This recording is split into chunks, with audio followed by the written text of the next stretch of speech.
இதோ பழம் எனக்குத்தான் கிடைத்தது. தாயே, என்ன இது? எனக்கும் ஒன்றும் புரியவில்லை அப்பா. எங்களை சுற்றினால் உலகத்தை சுற்றுவதாக அர்த்தமா என்று கேட்டான் கணபதி. அனைவரும் ஒப்புக்கொண்டனர். சுற்றி வந்து பழத்தை பெற்றுக் கொண்டான்.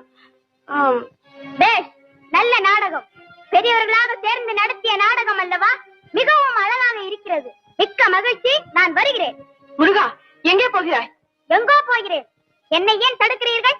அம்மட்டும் இந்த சிறு பழ விஷயத்திலே உங்கள் குணத்தை காட்டியதற்கு நன்றி. வருகிறேன். குமரா, நெல். பதட்டத்தில் தவறான முடிவுக்கு போகாதே. தாய் சொல்லை கேள். கேட்க மாட்டேன். தலைப்பிள்ளை தான் செல்ல பிள்ளை, இளைய பிள்ளை எடுப்பார் கைப்பிள்ளை என்று காண்பித்த உங்களுடன் இனி ஒரு கணமும் இருக்க மாட்டேன். எங்களை விட்டு எங்கே போகிறாய்? எனக்கென்று ஒரு உலகம், என் நாடு, என் மக்கள் என்று ஏற்படுத்திக் கொண்டு தனிமையில் இருக்க போகிறேன். முடிந்தால் என்னை எல்லாரும் அங்கு வந்து பாருங்கள். முருகா, குமரா, வேணுமா? நாரதா, நீ